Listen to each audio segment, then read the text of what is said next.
Goat moves it's a few plays on words, but it really is near and dear to my heart. So my uncle passed away in November of 2019, and literally a month before he passed away, I was still in California, and he was asking me to send him basically some things that he needed. And I sent him a new phone, I sent him some stuff, and so I got a text when he got everything. I said, hey, young, text me, when you get everything. And so I get a text a few days later, and he was like, hey, niece, he said, man, ... you be pulling goat moves. What's up, world? It's your boy, Big Court of the Holdin Court Podcast and Legacy Builders, here for another episode. I want to tell you guys about my new community, Legacy Builders, that focuses on mind, money, and motivation.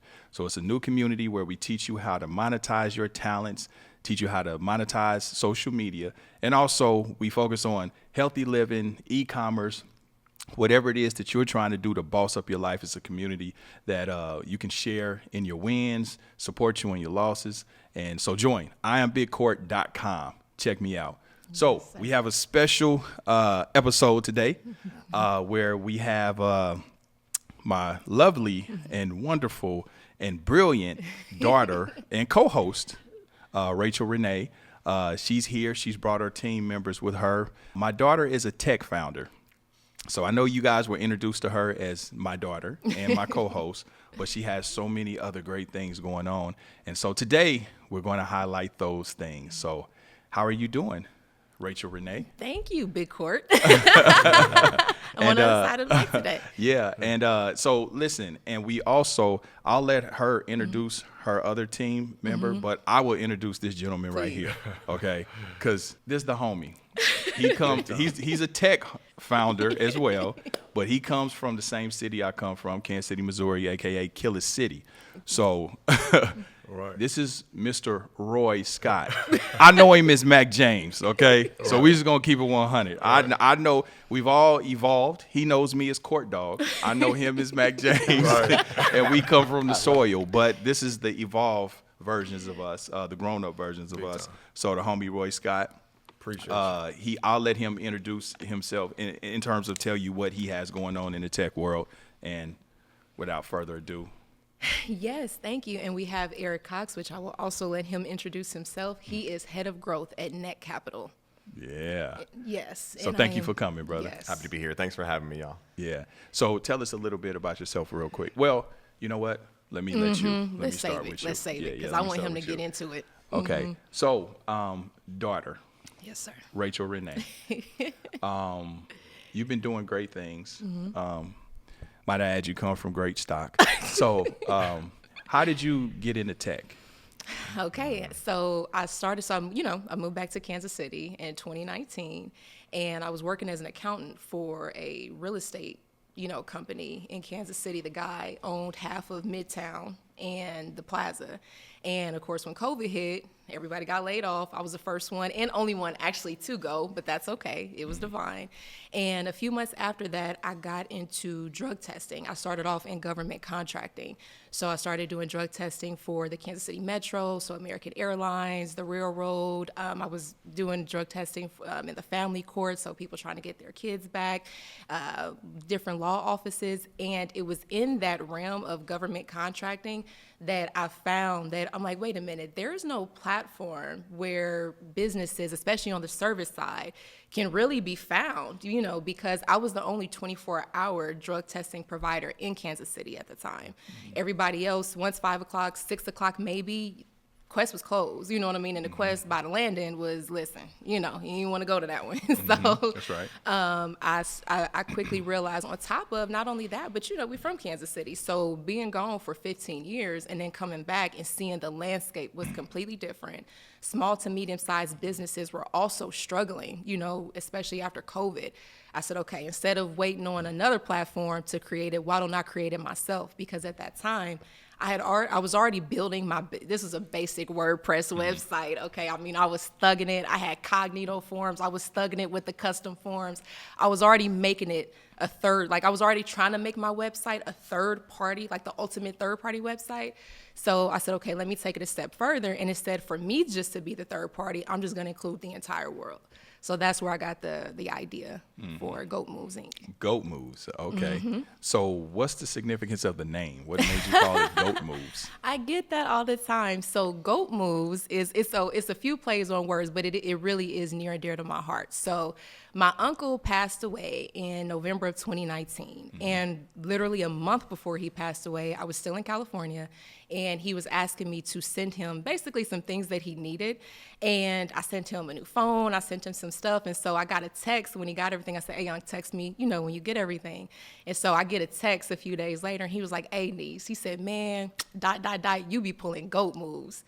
And I was like, goat moves? What is that? And he was like, that's just you. He said, that's just what you do. He said, I'm so proud of you. And I was like, okay, mind you, y'all, I didn't even, in my mind, I'm like, dude, I sent you a phone, a few things, like, okay.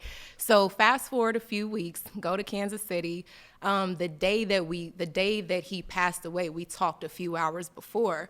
So then, that obviously was devastating. And then fast forward a few months, when it came time for me to establish my company, I wanted a name that was all encompassing and that would encompass everything that I am, because I'm not just any one thing. And I was like, Goat Moves. It's Goat Moves. And then I'm Capricorn. I'm literally the goat. Like, yes. And then it empowers everybody else to be their greatest of all time in whatever it is and what they're doing. So you can be the goat in whatever it is that you're doing. Okay. So when it comes to funding this thing, right? Because you have big dreams, but there has to be a machine and a system implemented for that.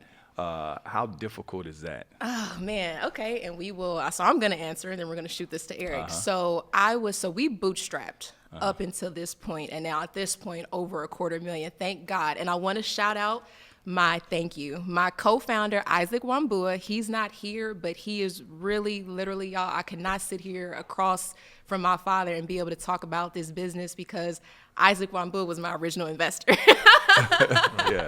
He believed in it. I met him at the ACA Business Club in Overland Park. He was the only guy that I met there. He's from Kenya, for y'all that don't know. And it was funny because when I met him, and I'll answer the question, but because we got to introduce him too. But when I met him, because we were the only two black people at this club. It's in Overland Park, Roy. Right. So when I got there, he walked up to me. He was like, "Hey, you're taking my day." And I said, huh? He said, I'm the only black person that could be here on Tuesdays. You can't be here. So that's how we met. So after I got him, he was my original investor. So I bootstrapped, but I did know that at some point, obviously I would have to get investors, because one, it took me almost a year just to find the team for this. And then I knew, okay, shoot, I got to be able to pay these people. And that's when I came to you, when I had got to my point of development, and I said, all right, I'm literally at capacity. We are maxed out. Burn rate is ninth gate of hell on fire. We need investors. So that's when I came to you, and you said, you know what? You literally, so this is how we got into Roy. So he gets on his phone, he said, I'm going to call him right now. Well, Mac James, he's like, I'm going to call him right now. And you linked me in with Roy, and then I started going to pitch parties, and then now I would love to pass that to Eric. On how hard it is for companies and founders to get funded. Well, I love the origin story. I'm such a sucker for an origin story. I love hearing it, and I've heard it so many times, so it still makes me happy. And I want to do some details about exactly what Goat Moves is doing, and that'll kind of share some of why I got so excited to work with your team here.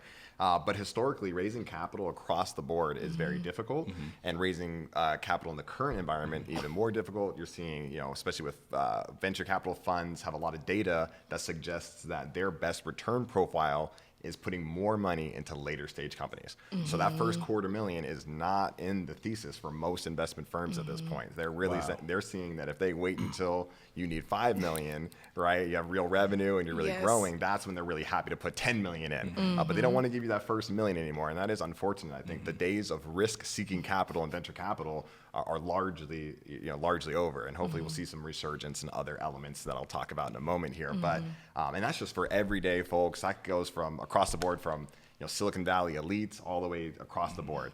For people of color, for women of color, the numbers are abysmal. There's no, it's kind of hard pause, abysmal. Wow. Less than 2% of venture capital funding goes to people of color, Black people, and less than 1% goes to Black women. Wow. Less than 1%. Less than 1% goes to wow. Black women of venture capital. Wow. It's almost entirely deployed into the types of folks, older, whiter, male, and usually already affluent. And I think, some of it, I think we need to deal with some big systemic issues that maybe we won't solve on this pod. But some of it does come down to a lot of the investors invest in what they're comfortable with and what they know. So these are folks that already received investment capital, had success, exited their business, and now they're investing in startups. Well, it becomes a little bit cyclical when the people are investing what they're comfortable with. So, Silicon Valley invests in Stanford grads who aren't super reflective of our community, not super reflective of the United States in general. And so it kind of perpetuates itself where the money is going from one group directly kind of back into a similarly situated group. And so one of the things that we're excited about at Net Capital, and I've been here for about 6 years now, is letting everyday people invest in these deals. Okay. I'm super grateful for how I got into this industry. I'd love to give a little bit of quick background. Yeah, for sure. Yeah, I didn't want to push in, but I wanted you to do that. I wish you had started with that. But go ahead. Go ahead. No, and it's because I'm born here in Los Angeles. My parents, kind of bumped around California, Orange County, LA. I like to refer to it as the Southland. I think we all got to be together. You said so. You grew up in the Southland. Yep, in the Southland. Yep. South Central. No, born in LA, but then my parents separated and kind of all over kind of California. Okay. But I identify with Orange County and LA very closely, but I think of us as more of one community. It's two, we have a lot to do between San Diego, Orange County, and LA. I think we do a lot more collaboration personally. Okay. That's a separate vendetta. But I was born here in Los Angeles, went to undergrad here. I fell in love with entrepreneurship when we did some micro enterprise at Pepperdine undergrad. We actually sold water at sporting events at a premium, and then we took like $6,000 over to Buenos Aires, Argentina, and there was a small leatherworking community near Buenos Aires called Audilam, and we actually financed a machine to rapidly increase their efficiency and productivity on leatherworking. They actually returned the investment before we left at the end of that school year, and now they were off to the races creating product.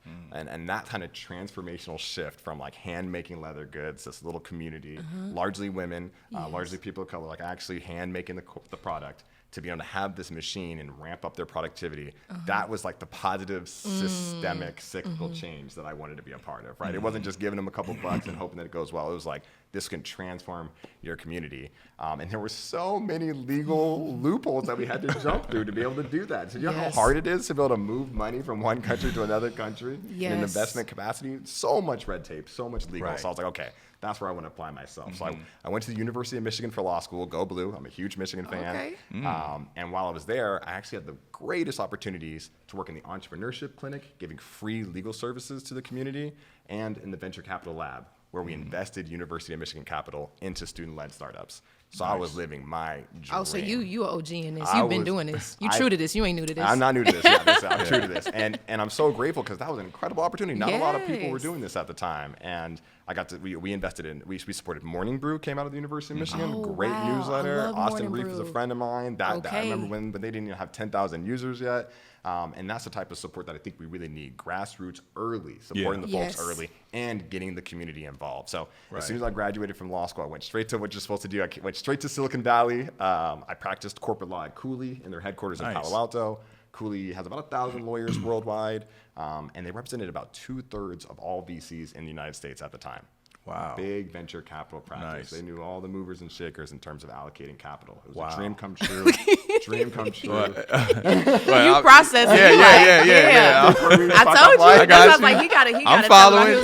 Yeah, but you see, No, that's dope. I have a question. Yes, please. What do investors look for when they're, when they're looking to invest in small businesses? Yeah, great question. I like to think of it as two pieces: making yourself look like you have the greatest potential upside and the lowest possible downside. It's de-risking more than anything. Again, we're talking about the risk. De-risking capital is not necessarily the tone right now. And so I think showing that you have strong advisory support, people around you that love you and support you. I think getting the community involved in a way that they actually feel some ownership is super important. That tends to indicate positive for the future, but it's all about team. Mm-hmm. And so, I you know, agree. we're looking straight at you, Rachel. We're looking straight at you. That's how I got love it. involved. I don't get involved if not for the fact that it's led by, it's the jockey, not the horse. I know Kentucky Derby just wrapped up. It's on my mind. good. It's the jockey, not the horse. So for us, it's really, you know, strong teams. And if it's not necessarily you, it's the people around you. You know, big market sizes. You're addressing something that if it is successful, you can get some good money out of it. And then really, I think the community support. If you have a company that people love, people will find a way to get money to you. Got you. So when you say the people surrounded and the ancillary support systems, is this where Roy comes in? I think it is. I'd love to pass the torch. Please tell me. Yeah. Please. So Roy.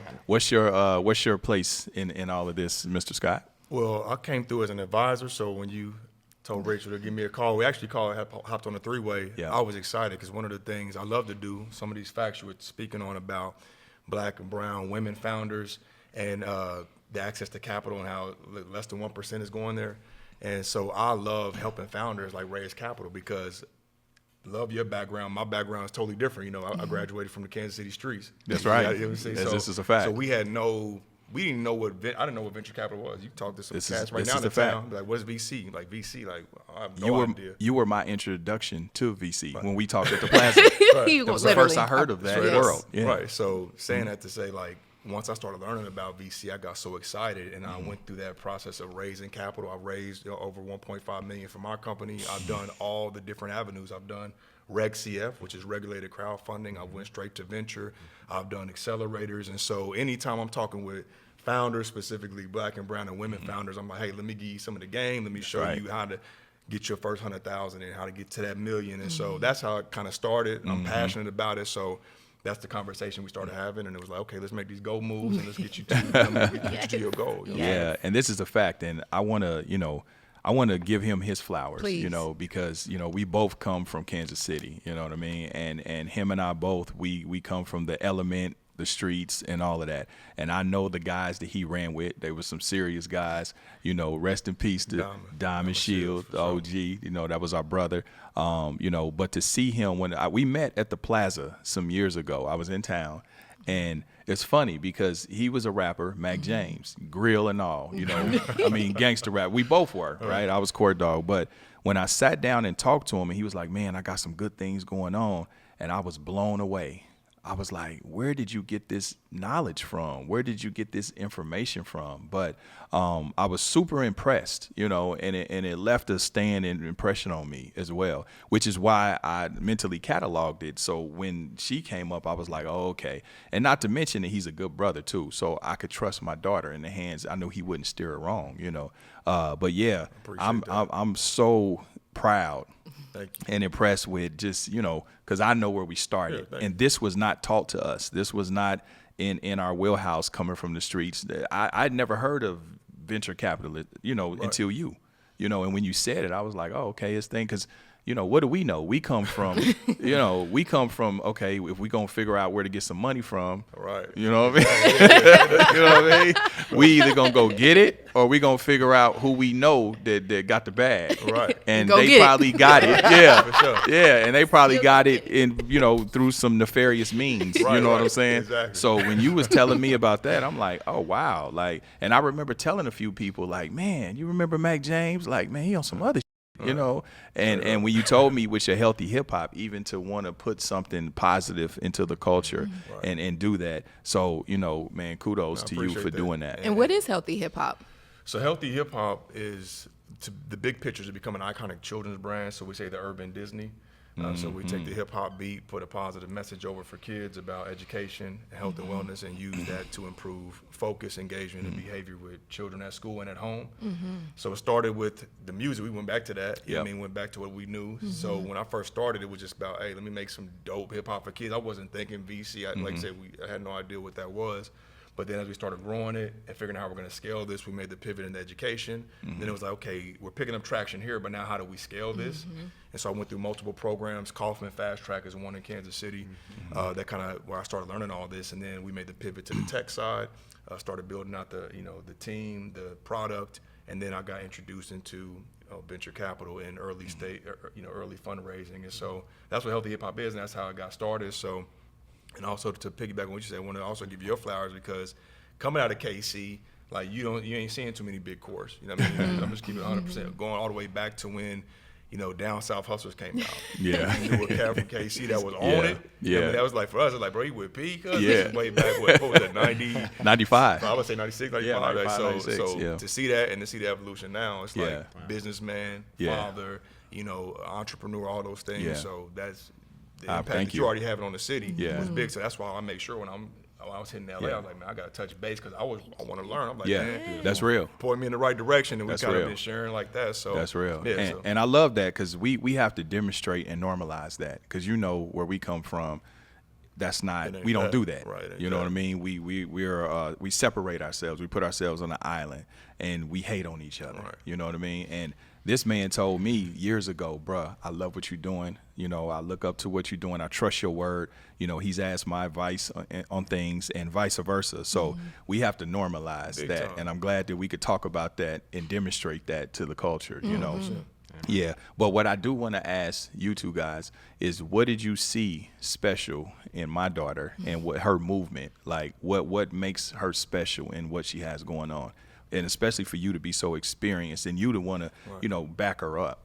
So does she have something? And hold on, before you answer that question, because remember, so when we got off the phone with you and you said, because I thank you for saying this, because he gave me my boost of confidence, and you said, man, I think you, because I pitched you first. Right. And he was like, man, I think you just a couple of GOAT moves away. And I got off the phone and I told my dad, because remember I came in the house, I said, I mean, I know that's your homeboy, but I don't think he gonna waste his time or mine. Yeah, I was like, yeah. I think he's serious. I said, Yeah. I trust his word. So Yeah. that gave me the vote of confidence. So yes. Big time. So what I'm saying for myself and the viewers, because a lot of what y'all saying is, you know, somewhat Chinese. I can follow it, you know what I mean? But what does she have that's so special? Do you mind giving the context, though? Can you tell people a little bit more about Go Moves super Yes, quick? yes, just yes. so that we Okay. get to get some... So Goat Moves Inc. is an all-in-one e-commerce platform that enables businesses, specifically small to medium-sized businesses, to sell their products, their services, and their digital downloads on one unified platform. So no app fatigue, no I have to go over to, I don't even want to give them no advertisement, but you don't have to go to a bunch of different platforms to shop every aspect of your favorite entrepreneur, your favorite small to medium-sized business. And in addition to that, and you know this because my father is my media partner, we have a streaming feature called Kali Streaming that is powered by Bit Central that will also not only allow for, you know, us to have ad revenue, but for the creators that will also be displaced because of Tubi and, you know, all of these other platforms, they will also be able to come and, you know, create with us and get more opportunities.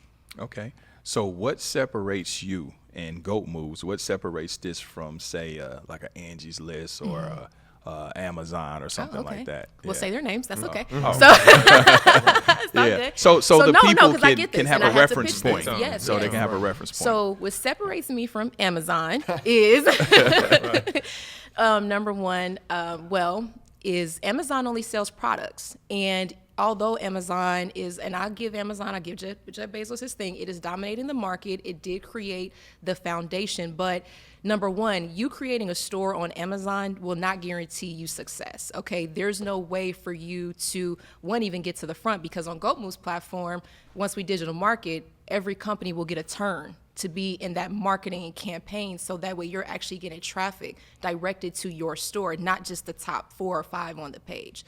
Number two, how we're different from Amazon is that Amazon only sells products.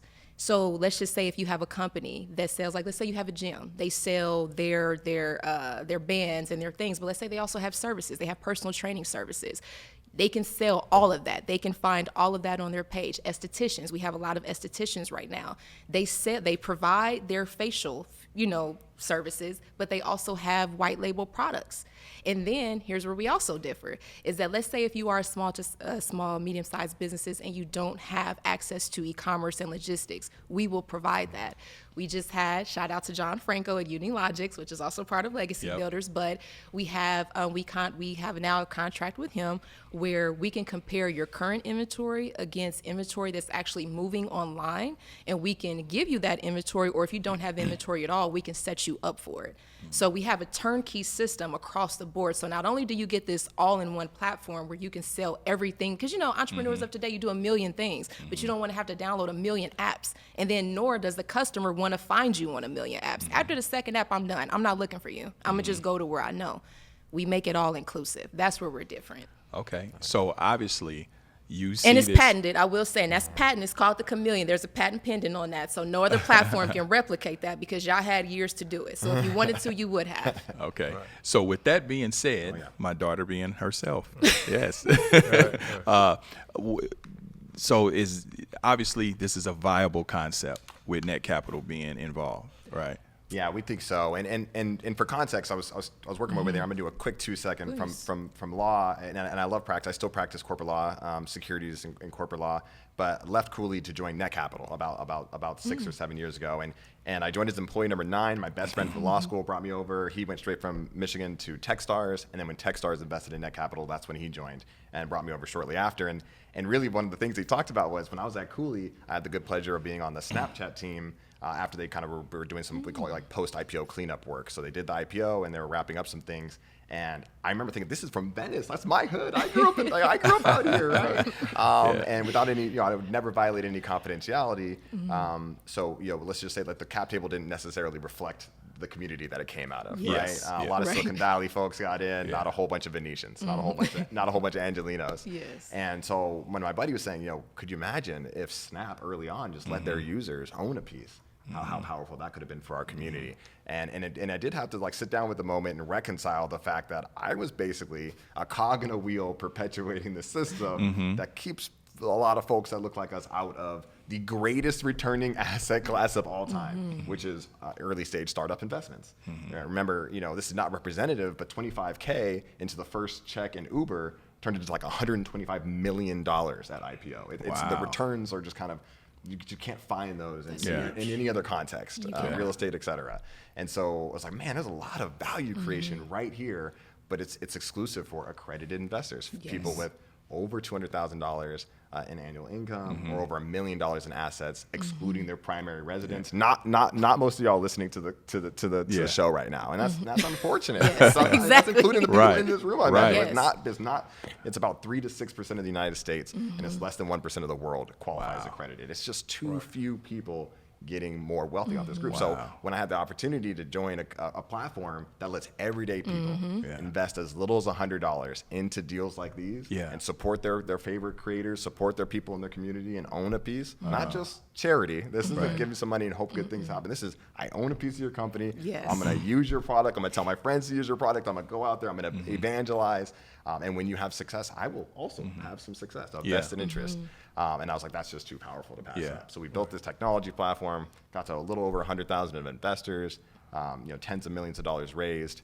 And we're just so excited to find quality companies like Rachel Renee. And what we could do is, I think there are 2 pieces of what you're building that got me super excited. I'm sorry, I'm monopolizing the conversation. No, please. The first part was how meaningful access was to you.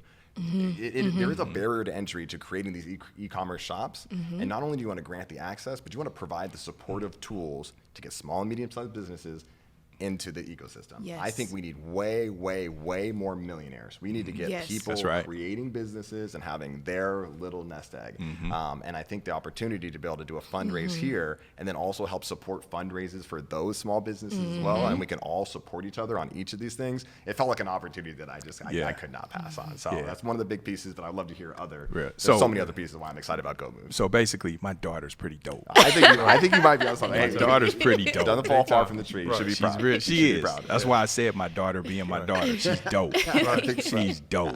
And I think that's the same for me. It was as you mentioned, Eric, it's the jockey, not the horse, right? So basically it means that's the person, not just the business. So any company, you're really looking at, first and foremost, how scalable is, what's the upside of this, but then you're looking at who's running the company. So once we had the conversation, I could just tell by, again, just her charisma, her energy, how she spoke to it. I thought that was really, that was paramount. And then also it was around the innovative component of this, how you can, as you mentioned, basically this Amazon style platform, but centralizing everything. So, and we even talked about some of that verbiage behind that. So that's what got me excited. And I was saying, like, well, guess what? We can position this in a way, like you mentioned Techstars. So I went through Techstars. Techstars is Ooh, congratulations. They appreciate denied me. No, but that's This time. But that's what we need to talk, because here's the thing. Matter of fact, I think the Atlanta one's open right now. I can make a warm intro. I went through the Atlanta Techstars. So a lot of this thing is relational. When you're in these investment circles, it's like, who do you know? Who's vouching for you? Stuff like that. It can really play a big part in it. So I went through Techstars there, so I could easily send an invite, intro. And that's another reason I get excited about this. So if I see dope founders and I'm paying attention, like you said, mental catalog, okay, well, let me hit Anastasia over there. She's handling the investment stuff over there. So let me make that intro. So again, really was about her. It was about the innovative, approach that the business was taking. Like, it's a no-brainer. Let me plug in. And then also 2 more things. One is what they call non-dilutive capital. So non-dilutive, it's not necessarily a grant, but it's like a grant. So that means you're getting investment into your company and they're not taking any equity. So there's a whole bunch of like pitch competitions. I've been on those circuits. I'm still on them circuits now, to where I'm going and I'm pitching and I'm getting $100,000 grant. It's non-dilutive, but so they're giving you $100,000 to help grow your business, and there's no equity involved. And there's a lot of that, especially for like Black and brown and women founders right now. Wow. So I'm going to connect you in with some of them. And then the second piece of it was, I learned about the Reg CF, so that's regulated crowdfunding. Again, a lot of language, you probably would like Reg CF, but what is that? Yeah. So it's regulated crowdfunding, which is simply really almost disrupting venture capital. Because as you mentioned, like VC, you're not getting, especially us, we're not getting them investments. It's really hard to get in, and you have to be doing something that's primarily tech, which you are in the tech space. And now it has to be whatever's like, kind of what's the hot thing. So right now, AI is the hot thing. So if you're integrating AI, Yes. and so definitely, I already know you are. So, but bottom line, the Reg CF is disrupting that, because now it's making, like you said, every day the retail investor. So that's making a cat who may just be average Joe say, listen, I really love Rachel. I love Go Move. I can invest $100 and get a free fractional shares, but that still, once that gets to an IPO or once that gets to an exit, now the $100 may turn into, $25,000. I'm just throwing something out there, but it just makes it more accessible. Yes, makes wealth accessible. Right, makes it more accessible. And it's just disrupting the VC space. A lot of VC, typically typical VC are it's a little battle right Yes. there. Some are with it, and some are like, you know what I mean? 'Cause they want you to stick kind of the traditional way, but I think this is very innovative and disruptive, and I did some Reg CF. My daughter's dope. Your daughter's dope. And we both play nice with VC. We think that's an important part of the ecosystem. But I think you got to recognize that can't be the only thing. It can't consolidate all of it over there. I think there has to be a community element to make it so that there's. And I think if you ask VCs, do you think your company is more valuable if the customers own a small piece? Like, do you think if the users owning a small piece would be a good thing for your business? And most of them would say yes. Right. So they there got is a skin real in it. opportunity Exactly. to control the flow of capital. And it's just it's antiquated. It's old school stuff, and they're not really trying to. It's kind of almost bucking the system a little bit. So they're starting to. But Reg CF is still relatively young. How long has it been around? Like basically legalized like 8 years ago. So it's an adolescent child right now. It's very brand new. And I like to remind folks that mutual funds took like 40 years for mass adoption. Like this is very, like brand new. We're in the education phase of this journey. You're hearing it now, and that's representative. We're a lot of people hearing this for the first time. So a question for my dope daughter, Rachel Renee. What steps did you take to make all of this happen and come to fruition, to get to this point? Okay, what steps did I take? So on a personal note, I had to isolate myself. I had to eliminate any distraction. I had to eliminate anybody around me that did not reflect Rachel Renee, CEO of GOAT Moves. If you was not trying to get down with the GOAT, you gotta go. Because I'm scaling the mountain regardless. So that was the first step that I really had to take, because you have to silence the noise. Because obviously, as you see, to be able to process all of this information, get into this world, I was like, I need my mind and my wits about me.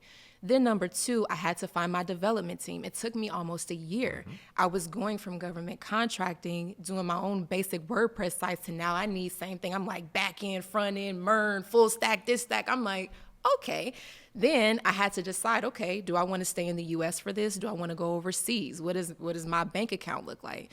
Then same thing, you know, I had to, before going back to Isaac, I had to have a co-founder. I knew that I had to have a solid team. I couldn't take on the world by myself.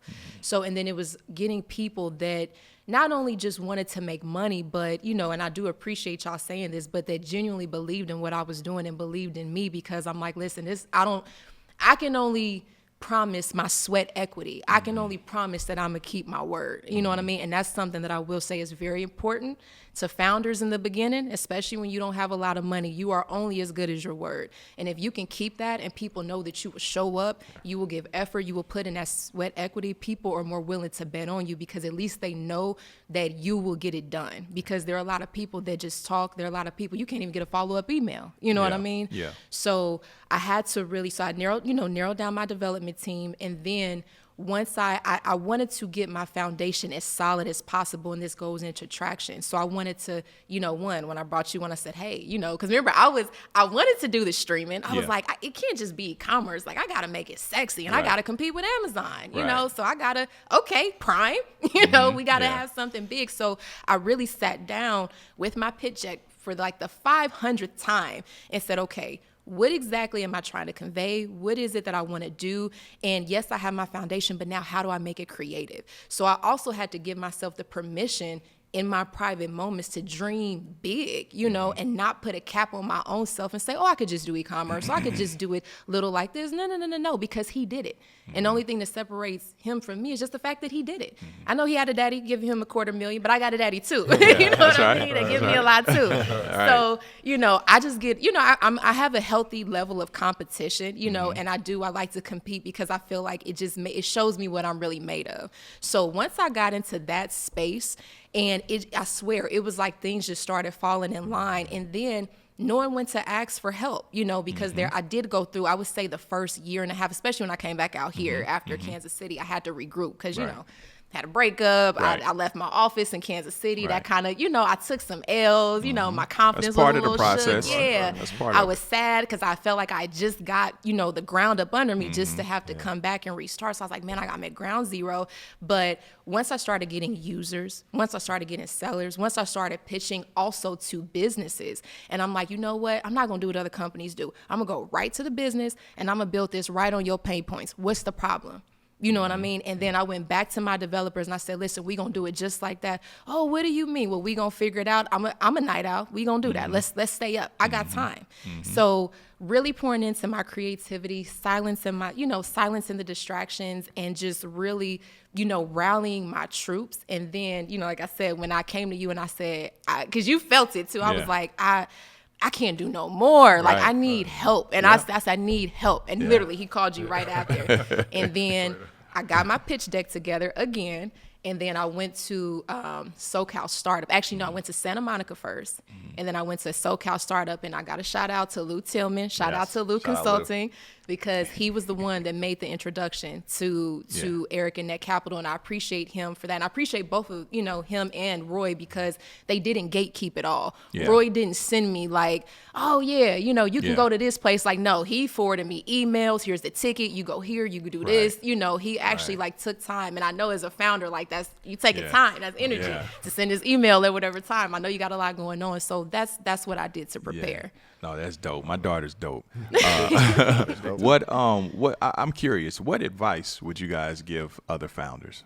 I definitely would say get educated on all the opportunities out there. I think a lot of the time it's just a lack of awareness, and there's money out there for you, you know what I mean? And the money is there. And it's almost kind of like you said with the Casey mentality of like, sometimes it's almost like we crabs in a barrel a little bit. For sure.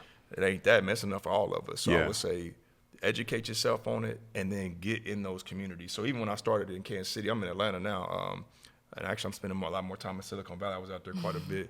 You got to go where the money's at. But once I started, you know, getting acclimated in those ecosystems, then I started learning about them opportunities. That's how I was able to forward you. I was like, okay, I went to LA Tech Day a couple of them, I must say like in 2019 or something, and they keep sending me stuff. So I was like, oh, you in LA? So when it came my way, anything that was there, like, let me send you to here's some angel stuff, or here's some meetups. So I would just say, take time to, you know, educate yourself, be aware of the opportunities, get acclimated in those ecosystems, and then just keep, building your relationships and building the business. And then, sky's going to be the limit for you. I love that. I 100% agree with every bit of that. Two pieces, specifically thinking for people of color for a moment, because there's one part that I see that I feel like is different for founders of color than I see for other founders of color. There's a willingness to take the risk and fail that different cultures are more comfortable with. Be willing, I think we hold ourselves back a lot, and I think we have to be honest with ourselves. Just take the shot, try the thing, build the website. It feels like, I don't know why, it feels like the downside is so big, but it's really not. It's never been easier to create a low code app. It's never been easier to build a clickable prototype. It's the barrier to entry is much lower. So just try the thing, and you have nothing to lose and everything to gain. You really don't. And I think also the other part, and it ties into this, when you're raising capital, this is an opportunity. You should, if you believe in your company, then you should not be afraid to pitch people the opportunity to invest. I see it all the time. They're like, I don't want to ask my friends or family or my community. I don't want to talk to these people about my opportunity. And I think it's a disservice. Other people are like, I'm letting you get into my deal. You're welcome. That's that perspective. And then we'll come over here and it's like, this is charity. Can you help me out a little bit? It's not. This is a business opportunity, and we should all be grateful about the opportunity to work together. And I think that mind shift is a bizarre one. And so I was going to say that. Just try and build it. Go out there and don't hold yourself back on fear of failure. Fear of failure. No, that's right. That's right. I always say you got two things: fear and faith. They require you both to, believe in something you can't see.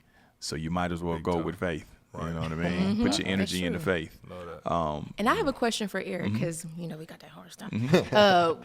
For Eric, for you, so with, in regards to Goat Moves Inc. and Net Capital, what would you like to see in our pre-seed raise right now that, we about to launch? What would you like to see in this goal of ours? Can you touch on that? I can. And we're so excited. So we're recording this, and we're going to be thoughtful. We're going to release this after we file with the SEC. So we're speaking about this because it hasn't happened, but by the time you hear this, it has happened. It has happened. So super excited. One of the things that we do at Net Capital, we're members of FINRA. We're regulated by the SEC. We put all these guardrails around the investment. So you can go directly to netcapital.com/companies/goatmoves, and you can learn about the investment opportunity. You can see how much each share costs. You can see what the projected use of capital is. You can see what the team is. You can see the problem, solution, market size, revenue model, everything that the investors want to know. You can go to netcapital.com and learn about Goat Moves. And if you're so inclined, you can push button invest, debit card, credit card, ACH, or wire transfer. That's true for any company on the platform. We do all the regulatory work. We do all the background checks on the founders. We do all of the kind of know your customer KYC. We do AML and counterterrorism checks on the investors. So our goal is to make sure that there's as much transparency and streamline the investment process. So if you have disposable income and you believe in what Rachel Renee is building here and what the team here is excited about, you too can invest if it's part of, again, this is risk capital as long as it's part of your investment thesis. So I would encourage you to go check out the information on the page, and if you're so inclined, smash that invest button. Join the team. And that's what I was gonna say too. To piggyback on that, everything you just said, 100%. And when Rachel first mentioned, the Reg CF, I was like, well, guess what? It's all about exposure. So you got to tap in. Pops has got one of the best. I'm not just saying this. We got one of the best podcasts in the game. I appreciate that, you brother. You got to get on and his network in regards to how can you now parlay this into other media opportunities. That's right. You know what I'm saying? To get more and more exposure on it. Because when I did my Reg CF, I learned quite a bit. I actually, part of mine was it was the Republic. But I went on Meet the Drapers. So Meet the Drapers, Tony Draper, cat out big time Silicon Valley. Tony? Yeah. Tony Draper? No. Tim, you talking about Swab House? No, not Swab House. See, I'm mixing the streets. Yeah, you mixing the streets with Tim Draper, my bad. You talking about Swab House, right? Tim Draper, a big time Silicon Valley VC cat. But they had like a pitch, kind of like a Shark Tank style. And it was like, okay, well, let's get you on this to get your exposure, because then they link in your, your raise, like we're gonna do when this goes live. Have the raise linked into this, so you can be able to see that and invest direct on the joint. But saying that to say, when I did mine, I want to share some of the mistakes that I made, so you don't make them. I was like, listen, when you come out the gate, you need to first and foremost the Holdin Court Podcast. Got to be like gotta be the springboard for it. Then it gotta be all the other ones he tied in with that we can get on to get you that exposure. Because then I think with what you're doing, with the story, with the right exposure, we can easily get you to raise in 7 figures. You know what I'm saying? For sure. So That's What is 7 that? figures. I was gonna say, yeah. So can we clarify, Yeah, Eric? that's a good What point. can we raise? You could raise up to $5 million every year with audited financials. So there's an opportunity. And again, this is an early stage company. You don't need $5 million to get to where you want to go in this tranche. You feel free to get to that. Let's be clear though. We will need 5. I need that. You could definitely use it. I know that no dollar I imagine would be wasted. You could use Yes. every bit of the 5, even below. I know you're so resourceful. Any piece that you contribute, I know I imagine Rich Renee would do great things with. One thing I love about this model, by the way, because of what you've built here, is that we see about a third of all VC dollars raised go directly to marketing from there. Yeah. And so this kind of switches the pivot here, right? Let's lean Yes. into marketing Absolutely. to raise the capital. And That's then, right. And then we don't have to necessarily turn around That's right. and burn all the cash that you just traded very valuable equity for. Yeah. So that's when I put And that to out there. speak to that too, there's another one. The Pitch. I don't know if you heard of The Pitch. It's a podcast that's specifically where you actually do this, but you raise like live, so they can. A couple founders will raise a couple million. Just on nice. that joint. So I can introduce you to them. I think their application's open right now. So them type of opportunities, I think this is the springboard. And then and I don't want to be too long-winded. I know we're tight on time, but bottom line is that when you think $5 million is a lot of money, right? You're like, $5 million, but once you get in there. $5 million. $5 million is a drop in the bucket. It's a drop in the I already bucket. got a team of 15 developers and growing. You see what I'm saying? Yeah. So when you're in the tech space, if you're coming from the street, you're like, oh, you didn't touch $5 million. Right, real talk. Real talk. No. No. That's not how that I works. learned that years ago. I made my first $1 million in cash, liquid cash. Right. Shoot. Oh yeah, yeah. A couple We in mistakes. LA. Yeah, Yeah. a couple We in mistakes. LA. You know what I'm And your saying? all your Cost of costs. living. Yeah. It was like, ooh, that Overhead. $1 million ain't Right. what I thought it was. Right. Yeah. So you're right. You're right. It doesn't go that far. So I want to ask you, daughter. My daughter is the shit, isn't she? So where do you see Goat Moves going from here? What are your plans for Goat Moves? That's okay. So, well, one, we will officially be on the Net Capital platform, and I'm very excited about that. I'm very ready because let me say this. Not only do I owe it to myself, my family, rest in peace, my uncle and my grandpa, but I also owe it to my team. Seriously, like my team of developers, my co-founder that's been thugging it with me since 2020, new additions, to the team. I take everybody's time investment, their money investment, energetic investment, I take it seriously. So I'm saying all that to say, one, I want Goat Moves to onboard every small to medium-sized business, not only just here in the United States, but all around the world. This is a global platform in the making. So I want to take this to Nigeria and back, because we from Lagos, so I That's got to her shout lineage. out to Nigeria. We got to take it to Nigeria and back around the world twice. I want to get more sellers. I'm very excited about the streaming, that we partnered to do. I feel like that's going to provide a very good safe haven for creators, and that also gives my other businesses the opportunity for product placement. Hey, we got this show. You got a restaurant in LA? Perfect. Let's shoot it there. The opportunities are endless. So I want to see more sellers. We already have 900 sellers, waitlisted. We have over 6,000 users waitlisted. Congratulations. Thank you. I just want to see it grow. I want to see it go all around the world. I want to see people really come back. I want to see the testimonials like, hey, I was struggling. Now maybe I was a mom and pop. Now I'm a chain. Now I've been able to set up different, locations. I'm franchising. I want people to be able to come back with their successes. I want to take my company public. I'm going to take my company public. That's why I'm studying for my Series 7 right now. I want to lead the charge in every way when it comes to taking my company, just taking it to the world and letting them enjoy the fruits of all of our labor. No, that's dope. And like I said, for it to continue to build up on itself. I want it to just be something like, like I said, we already got the patent pending, thank God, on the idea for it to that makes it a unified platform. And I don't even want to put anything on it. I just want it to go. And as long as it's going, I'm going. And I just feel like the opportunities are endless for me. Yeah. Well, I'm very, very proud of you, daughter. Thank you. And I'm not shocked. I'm not shocked. So when y'all hear me say my daughter being my daughter, this is what she's always been. This is what she's always walked in her purpose and had big aspirations and put the work and the hustle behind it. So like a lot of people be impressed, as me and her mother are impressed, but this is regular. Like this is what she does. You know what I mean? Yeah, very proud, So no, that's dope. And the fact that, I've been able to bring, I think we've broken some curses. I touch 7 figures. I think my daughter will be the first billionaire of our family. Yes. Yeah, you know what I mean? So you Yes. can take it further than I did. And I'm gonna be shopping for some mansions. You know what I mean? Listen. So You get on I'm Zillow. gonna start You get getting. on I'm gonna get on Zillow. Zillow. Just let you know. I'm putting my bid in now. You know what I mean? What you mean? You on the board? Yeah. He don't even know what's going on. I be saying, I'm like, you're on the board now. Oh, You're yeah. my media partner. Yeah, I'm on the board, but still, you know what I mean? You know, I want to be able to lay back here in a minute. You know what I'm saying? Be like, man, my daughter like Oprah, so you know what I mean? So, but no, I'm very proud of you, and I'm looking forward to what you know, and for the world to see what we already know. You know what I'm saying? So yeah. So listen. Anything else you guys want to add?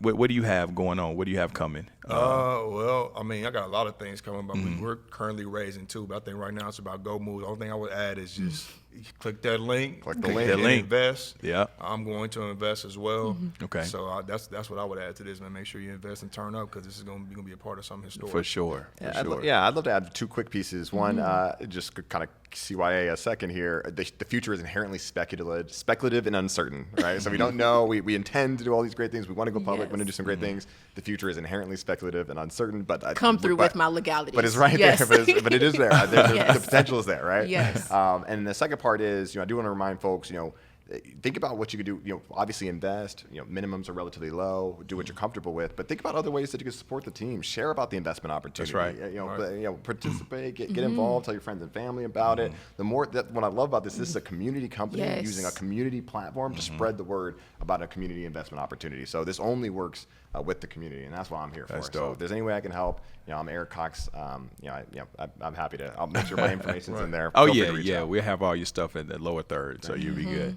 Yeah. Happy to be here. Thanks so All much for right, welcoming me in. for It's been sure. great So working on with that note, Thank you. daughter, beautiful daughter, listen, can't wait for the world to see what Rachel Renee has coming. Goat moves. We making goat moves. Making goat moves, and of course y'all going to see her, still on the show. She's doing great on the show, but this is just, now y'all really been introduced to Rachel Renee, the mogul. So on that note, we out of here. Holdin Court Podcast, Big Court. Roy Scott. I always want to call him Mac James. You see, I have to. Roy Scott. It's Mac James. You know what I mean? Eric Cox and Rachel Renee, and we out of here. Salute. I'm holding court, you standing trial. Why ain't I see you round back when I was down? They ain't believe in me in the beginning, but wanna hang around now they see me winning. I'm holding court, you standing trial. Why ain't I see you round back when I was down?